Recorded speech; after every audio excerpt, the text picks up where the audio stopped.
Media Day. I want to start off talking about last year. So I'm interested in how momentum plays into how you get prepared for this year, right? So you end with a huge win over Ohio State, then you beat Alabama, now you're starting your season. So I get it, it's always like a brand new year, but certainly if you lost both of those games, it would feel differently. So how did those two wins affect this upcoming year? Yeah, first, again, thank you guys for having me on the show. Awesome, big fans. Really appreciate it. But I think those two wins, especially that one against the Buckeyes, is something that, we take a lot of pride in. You go across our building and you'll see, what are you doing to beat Ohio State today? It's pretty well known that the rivalry is well heated, and it's something that we think about 364, because that day it's in our mind, we're ready for it. So it's something that we take a lot of pride in. But yeah, the win against Alabama, a prominent program that we've had the fortune to play twice in the calendar year, and to win those games has been huge.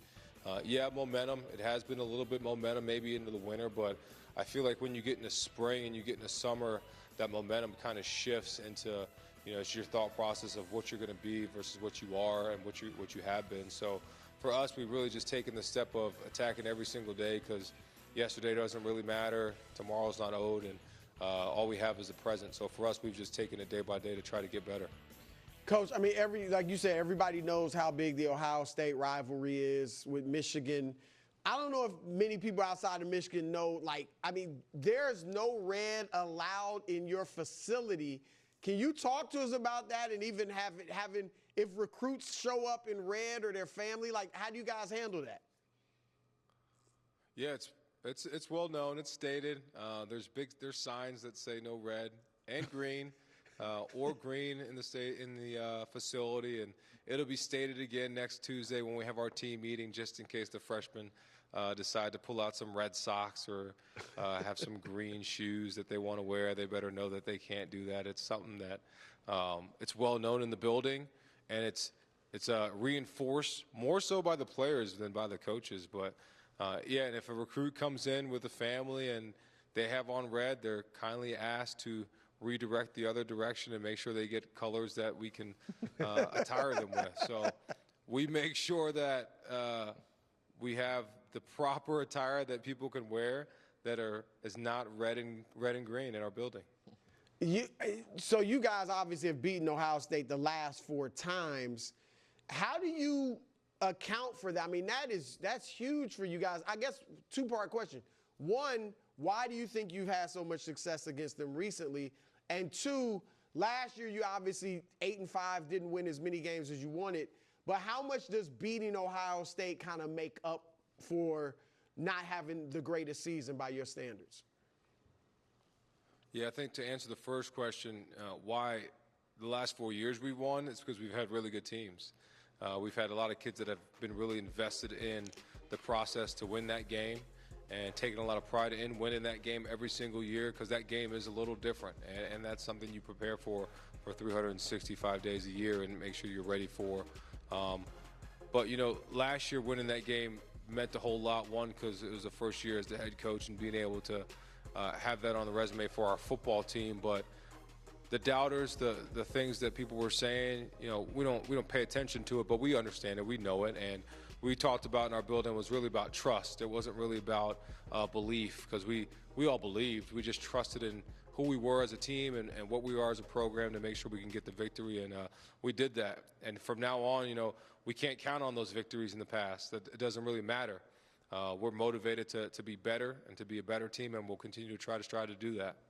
Coach, a member of the First Things First family is Coach Eric Mangini, and he worked with your former boss and now Chargers head coach Jim Harbaugh. And I've asked him, I don't know if it was on the air or off the air, about, what makes Harbaugh, special. And the anecdote he gave us is that he writes everyone birthday cards, which seemed like handwritten, like notes or whatever it was, and it seemed kind of quirky, but he explained it as people just really believe in how much he cares for them. I think a lot of people got to know you when he was still there and you were the interim, and you were overcome by emotion in, I think it was the Ohio State game, but the game that when you guys won and he had been suspended or set on the sidelines. What is it about Jim Harbaugh, who is an objectively odd cat, that makes everything, everywhere he goes, instantly better and makes him such a successful coach? Yeah, I think what makes Jim different is it's a lot of things. It's a combination of a lot of different things. But I think the number one thing is he cares about the people that he's working with and working around. He really cares about his players. He does everything to make sure that the players understand that he cares about them and will, find different ways to be different. He's not afraid to be different. He doesn't really care what other people think. And that's something that I've learned in my 8 years, my 7 years with him, that I really had to adjust to figure out how he did such a good job of it. It's innate in his ability and how he's been blessed and grown up. But he looks at things through a different lens than other people, and it's okay to be different. But at the core of him, he's a good man with a great heart that cares about the people around him, that cares about his staff, and cares about his players. So I think the players just understand that he's always going to be himself. Doesn't matter how quirky it is or how different it is. I mean, the memes flying around right now of him looking through the tarp at the Chargers practice. But that's him. Like, he doesn't care. Like, that's just who he is. So I think the players appreciate it and staff appreciate it when you're around them. All right, I've got one more kind of looking back question about a former player. A big debate on the show today was actually about Eagles quarterback Jalen Hurts. When it's like, he sacrifices, is he sacrificing his numbers for the sake of the team? How do you judge a quarterback when he has this great roster around him if his numbers aren't that great but they win? You guys were in a very similar situation 2 years ago with J.J. McCarthy, where obviously a lot of NFL teams thought incredibly highly of J.J.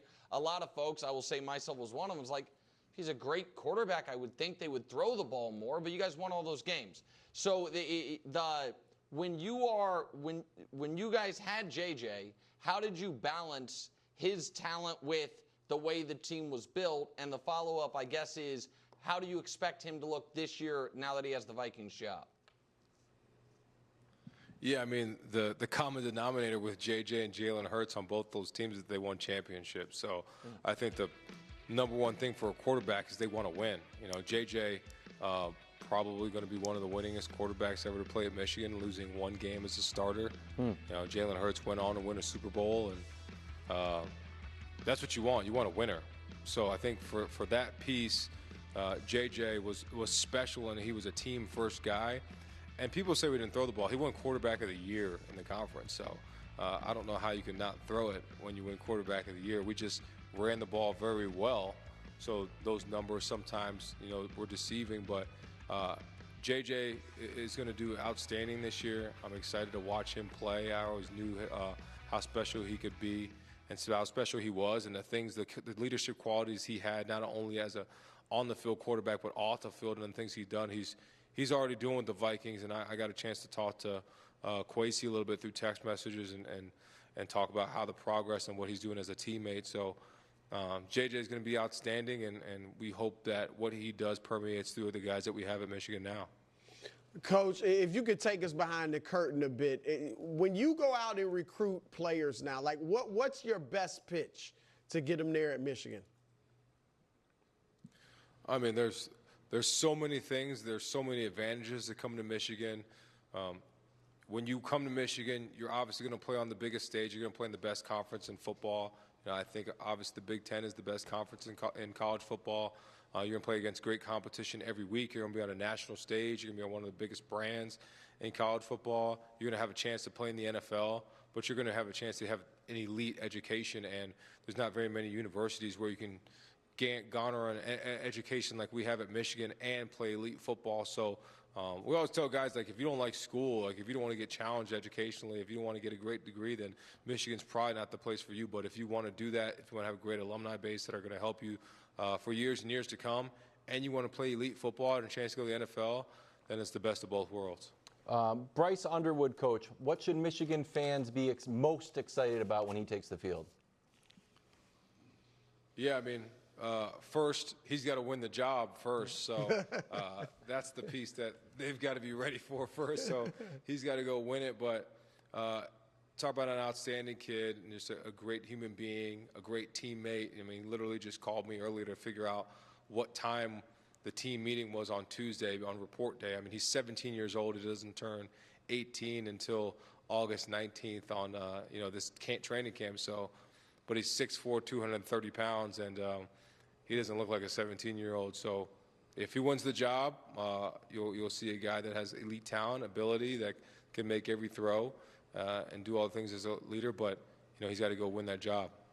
All right, Coach, thank you very much. Best of luck this year. We'll be rooting for you, and enjoy Big Ten Media Day. Appreciate it. Appreciate it. Hopefully I can come back and make sure there's no red on the show. Post Ohio State victory. Thank you, Coach.